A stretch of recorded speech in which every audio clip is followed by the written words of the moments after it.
Hey, and welcome to the very first Max and I Chill sessions. We're going to learn how to create the track All My Life that I put together and wrote and produced with you guys in mind.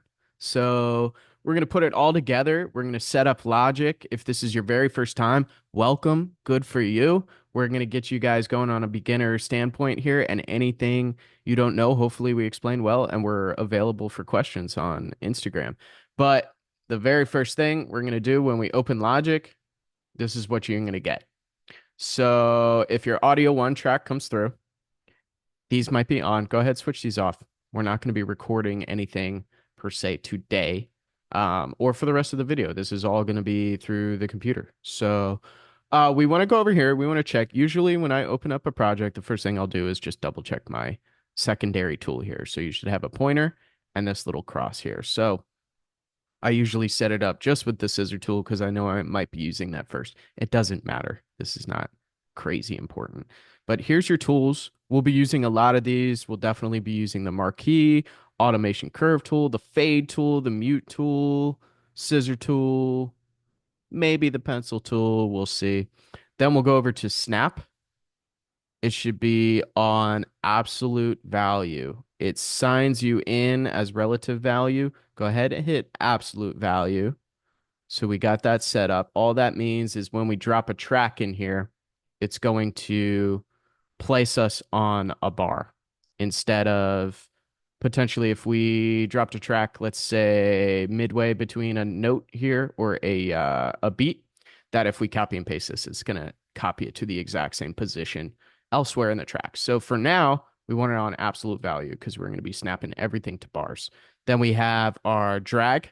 You guys can go ahead keep this on crossfade. This will be useful for vocals, among other things, but typically until I get started, I'll have this on crossfade. And then behind me here, you guys have this little waveform looking button here. So you guys can leave that off. You can turn it on if you like it better. It's fine. It just increases the view of your audio file in case you have a really small audio file, can't see it. So with that said, we have a couple preferences we need to enable for you guys to be successful during this, and we don't have to think about it later. So first of all, go to Logic Pro.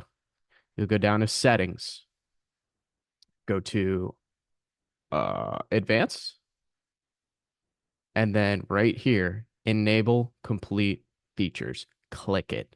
I love it. Do it. That's going to allow us to do all these things without any kind of asking procedure or the computer might get confused. We're going to do awesome things.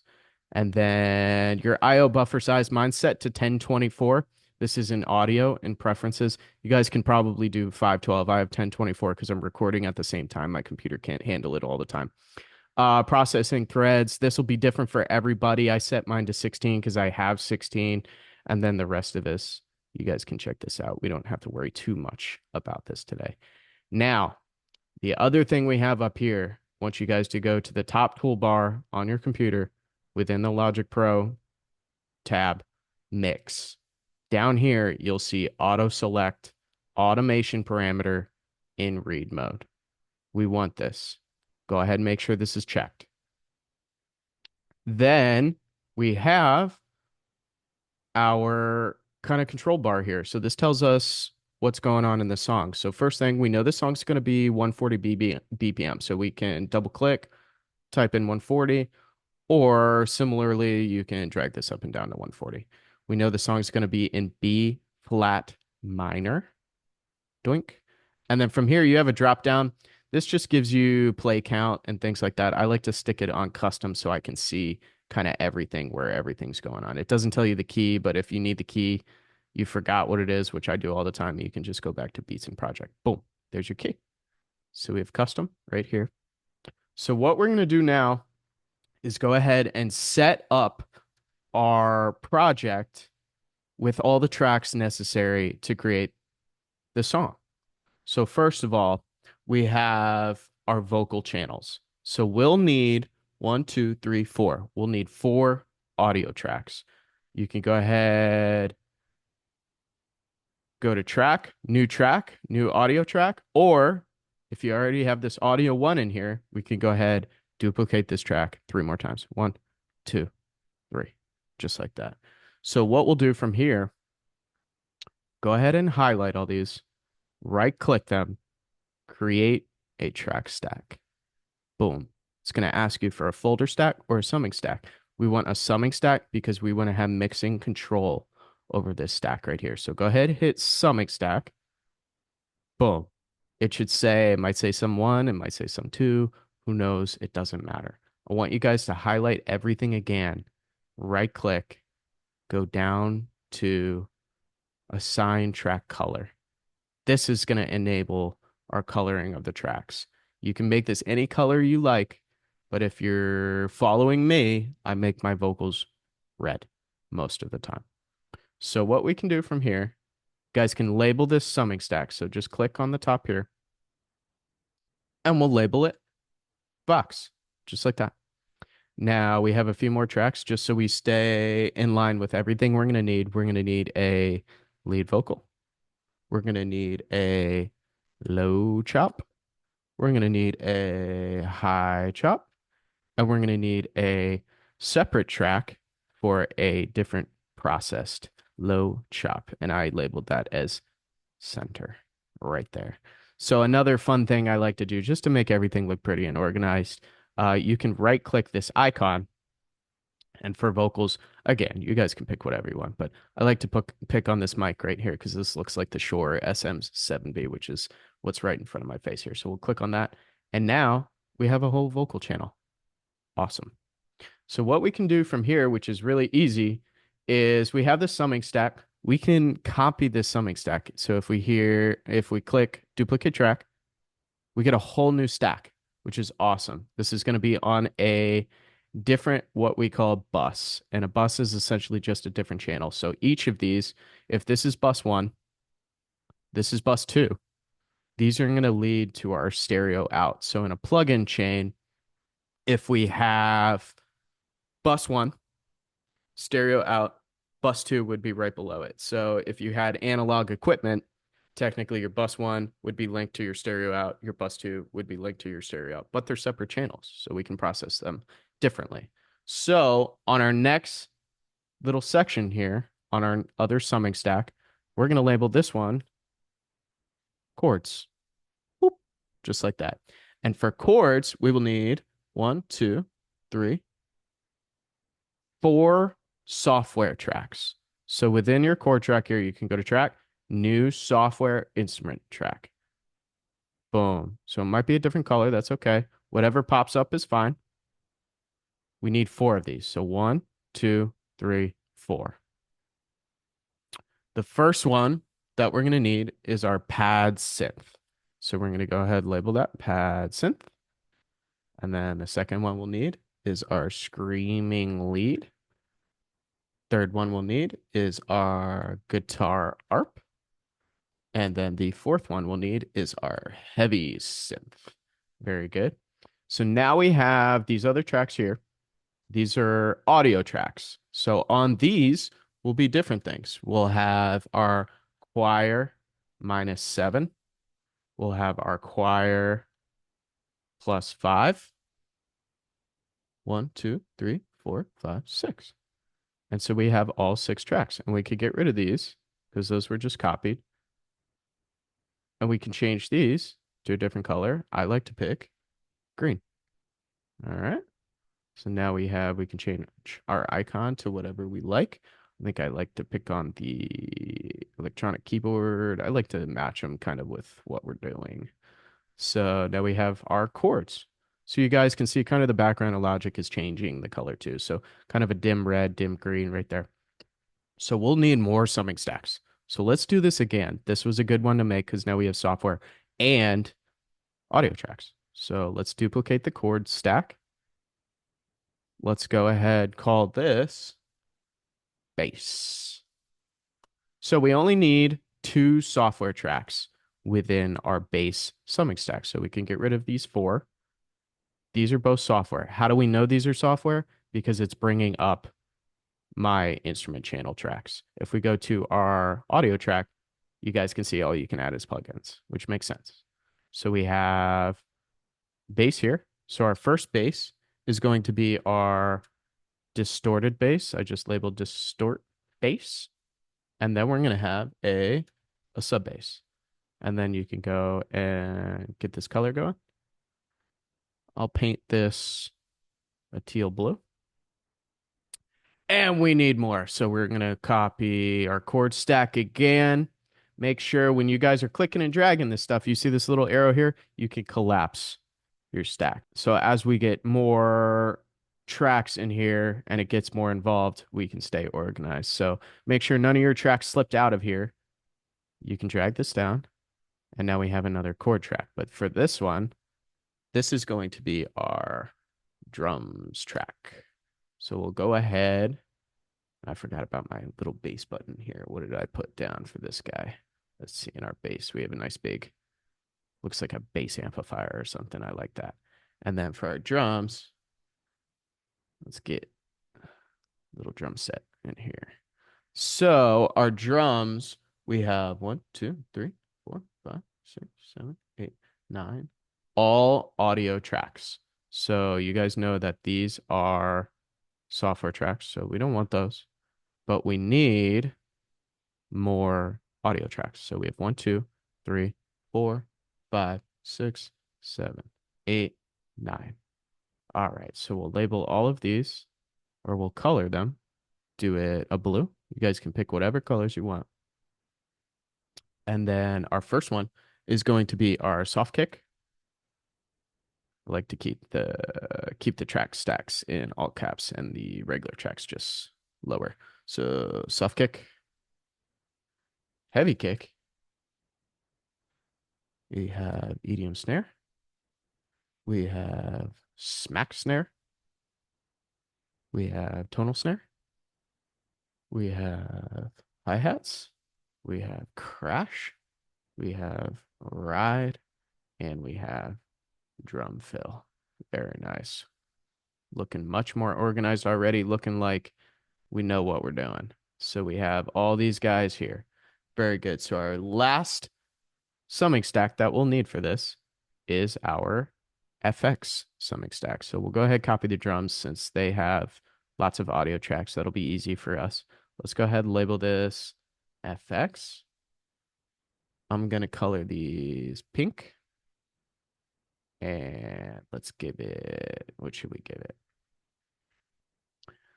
Let's just give it other sound effects. Let's just give it an audiophile looking thing here. So we'll have a Vox sweep track. We'll have a riser. We'll have a sub drop, a downer, and an impact.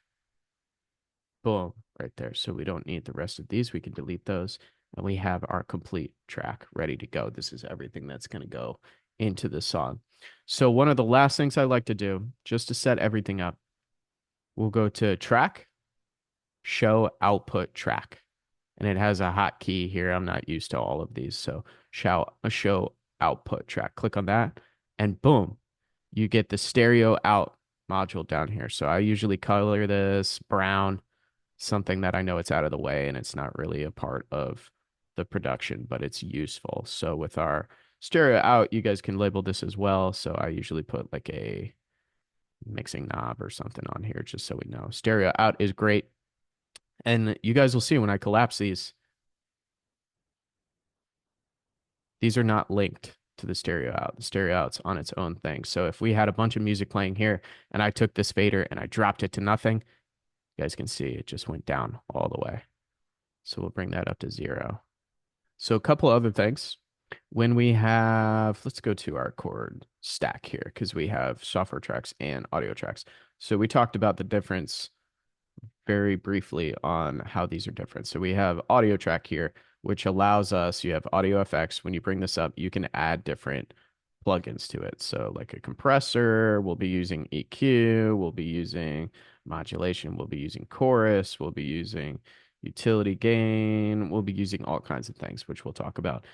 You can also click on this guy, will bring you up an EQ and add it right to your plugin channel. We also have something in here called if we click on a software track, some of these come loaded with sends, so other buses. So I know we talked about buses. The summing stack, technically, yes, it is a bus. So this is bus 2. If we go down here, this is a send track. It's also labeled as a bus. So there's some fun wiring that we can get into. You can get into. We won't be crossing any wires doing crazy stuff during this project, but for what it's worth, when these come up, I don't want these for now. These are usually just effect channels. If we click on it, we turn this up or down, you can see that this pops up on the side. This is just a reverb track, and this also looks like these are 2 reverb tracks, so they give you options, but we don't want these, so we're just going to get rid of them. Some keys that I use a lot, I'll hit E, which brings up this piano bar here. So if you guys don't have to do this, but if we drew a quick region in here, you guys will see all of a sudden this will come to life. And then if we hit E on this track and we're drawing stuff, you can see it in here and you can see it in here. So this allows you this is our editor. This allows you to draw within this region right here. So we'll go ahead and get rid of that. The other hotkey I use a lot is X, brings up our mixer.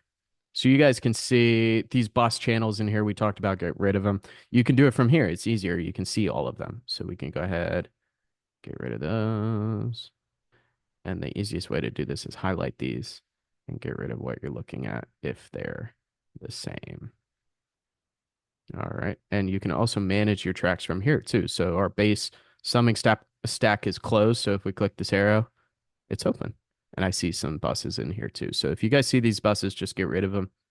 We're not going to worry about that right now. Then we also have A, which pulls up our automation table. So everything, nearly everything can be automated. I think everything can be automated. So if we have in here, for example, it sets us up with this volume. We'll go ahead, place a track on here because we'll be doing this at some point. So if we go down to Audio FX, go to Utility, Gain, this is where this comes in handy, this mix auto select automation parameter in read mode. So if we have this gain plugin, we want to automate the gain. It's okay if you guys have no idea what I'm talking about. All we do when the automation table is open, we hit A, we're on this track, we have a gain plugin open, ready to go. If we click on the parameter within the plugin, see how it changed? It'll allow us to automate it once we initiate it. So all we got to do is click. And now we can bring it up, down. We can automate the gain at different points. So if we play this track back, you'll watch this move as the track is playing. So -24 to -59, back up to -11.5. So watch this.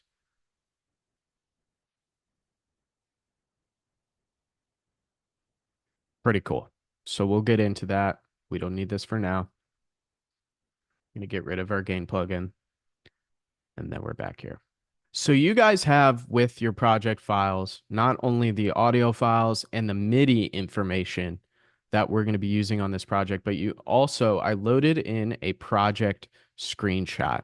So it should look much like this, only all of the information, the whole project file is loaded in just like that. So you guys can reference that screenshot if you ever get lost or you're confused. And then I believe the last thing we have to set up here, we're going to press G. G brings up this top bar here. So I typically use markers to label different sections of the project. So when I'm looking at a project, if I'm producing, I'm writing, it's getting complicated, there's lots of things going on. I like to keep the chapters in place so I know exactly where something is supposed to be. Or down the line, even when I'm writing and producing, I decide I don't want this here. I can see, all right, I got call it my second verse here. I think this would actually sound really good over here. So then I know to move things around. I have sections between here, that kind of thing. So for this project, we're going to have an extra bar at the beginning. So go ahead, hit G again. We don't need this for a second. See up here, I bring my arrow all the way up here and it brings that kind of slash bar looking thing on the start marker. We're going to drag this back. We're going to drag it back to 0. So now we have a 0 in here. So from here, we're going to label pretty much our whole project because we have everything we need to get going. So if we press G, this opens up. We're going to hit marker. It should pull it up. If yours isn't colored, that's okay. I forget how I got mine to be colored. It's in there somewhere.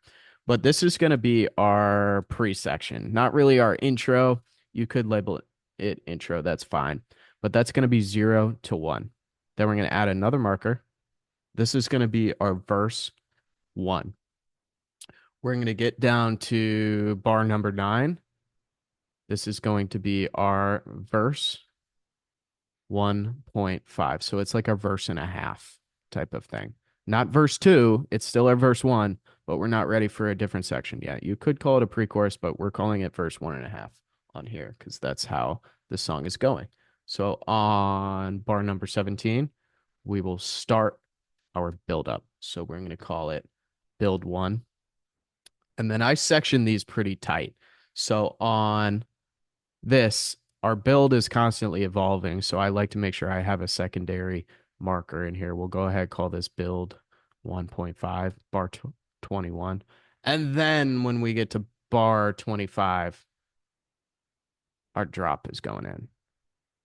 So same kind of thing with the build up. I like to maintain lots of different sections, break it down at least in halves, especially if it's a big part. So this will be bar 33. This will be our drop 1.5, 1.5. So then we'll take it down to 41. We're going to call this the cool down right after our drop. And then our second verse is going to start on bar 49, V2.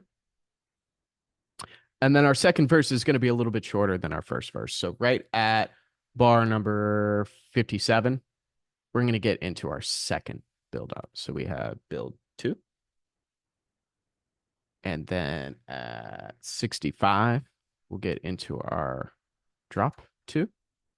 And then at bar 73, we'll have our drop 2.5. And now when we get down here, do I do this stuff when I haven't produced or written yet? No, I'm just trying to set you guys up so you know what to expect when we're going through stuff. And when we start referencing different sections of the song, you guys can reference it the same way I do. But typically, I'll start writing, and then afterwards, I'll start adding these in as I know where the song's going to go, how it's taking shape. So on bar 81, we have outro. We'll call it 1/2, 1 out of 2. And right after that on 85, we'll have our outro 2 out of 2.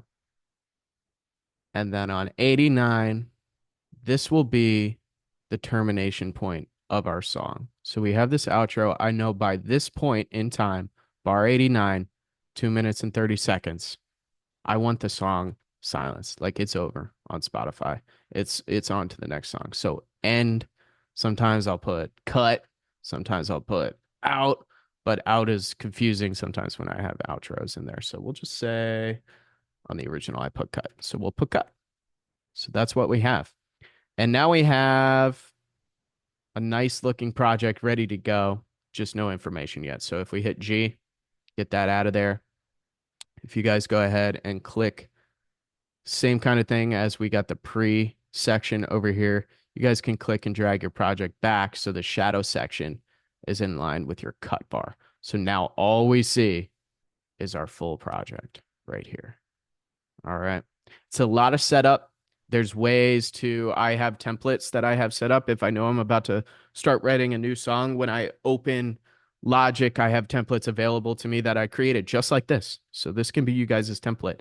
Instead of having all this set up specific to the song we're going to learn, you guys can just put in 1, 2, whatever, and then use what you need. So you don't have to go through all this every single time. So then, like most documents or most Mac programs, if you hit Control Z, so I labeled these 1, 2, boing, boing, it'll undo. Similarly, you can go to Edit, and it has Logic can have a very large undo history. I like to include changes from the mixer and plugin. So every single click, every single move I make on Logic is recorded here. Because when we get into mixing or into the detailed work, if I mess something up or something got out of whack and I can't figure out how it happened, I can retrace my steps and figure it out. You can actually click on stuff, undo it way before or like 10 steps ago. So that's pretty useful. So another thing I do like to add to my projects, we have mute, we have solo, and we have record. So we're not going to be using record in this project, but there's other what they call, if you right click on a track, track header components. So I will also put on off. I'll put track protect. I'll basically load this thing up and freeze. These all have different options, all different kinds of things that they do. Our freeze function, I do use that. We won't be using it. Our protect function, you guys will see this activated in the project as we're working together because I'm trying not to mess up anything while I'm teaching. And then we also have the on off function. So if we just decided like, hey, I want to keep this track in here, I have a bunch of information, but I'm not crazy about it. I want to keep it visible. We can just turn it off just like that. There is one more parameter that we can put in here, and it's called the hide mode. So I actually do use this a lot. We will not be using it for this track, but if you press H, it brings up another track header in here, and this is hide. So if we click hide and then we hit H again, it's gone, but it's still there. So if we hit H, it comes right back. So a lot of times when I'm producing and writing, I have a ton of tracks that I was trying out. I decided I didn't really like them, but I think they might be useful later. I'll grab them, I'll hide them, and that way they're out of the way for now. But I know that if I click H again, if I'm thinking later down the line, hey, I maybe that one piece that wasn't working out at the time, I want it now, I can go back and grab it. I don't have to delete it. It stays in project. All right. So anyway, things you'll need for this course. Logic. That's it. Plus headphones. Headphones of your choice. We like the DT70s, 770s. You guys can get whatever headphones you want. It's fine. As long as you can hear, make sure your headphones have a frequency range of 20 hertz up to 20,000 hertz. I can't even hear up to 20,000, but it's good to have it anyway. So if you capture that whole thing, that's what we're going to be working with. I would definitely make sure your Logic is updated and everything else is extra. If you guys are interested in mics, in instruments, in interfaces, in other headphones, in monitors, in this or that, it's all extra. It's up to you guys. You can write music, you can write beautiful music, as you'll see, with just Logic and a set of headphones. You don't need more than that. The only reason we have our mic set up right now is so you guys can hear us. Otherwise, I'd just be sitting here staring at the computer. I do like to write with Splice, which is an external third-party program. It's a sample library, so you have a monthly subscription to that.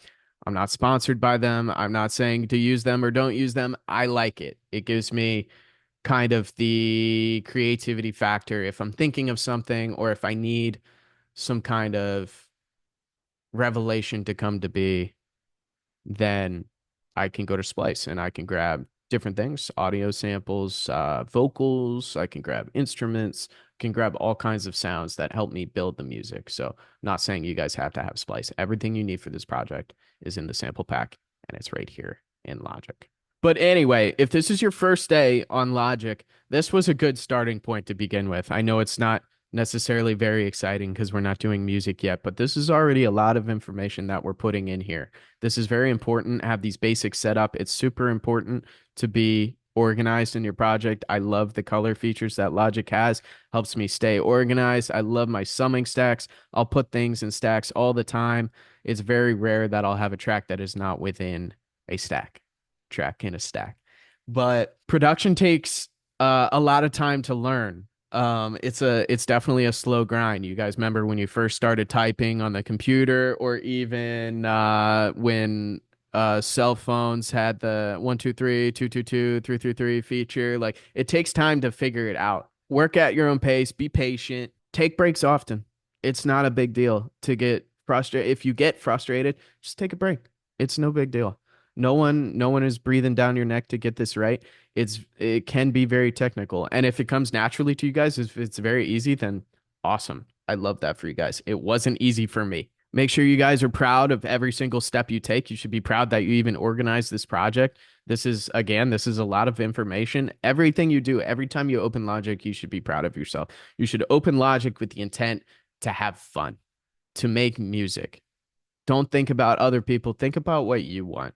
This is your project. This is your space. This is your time to do what you want to do. And then one thing that has gotten me on so many levels, so many times, expect the unexpected.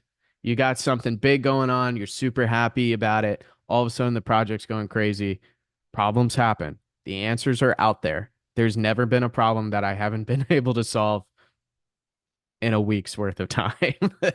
Not every problem is super easy to figure out, but they are solvable. And sometimes the computer's not perfect. I would say it's near perfect, but it's not perfect. So if you guys encounter a problem, don't forget that the internet is a huge resource, especially to solve problems. If you guys have a specific issue with this project, message us on Instagram, please. We're happy to help.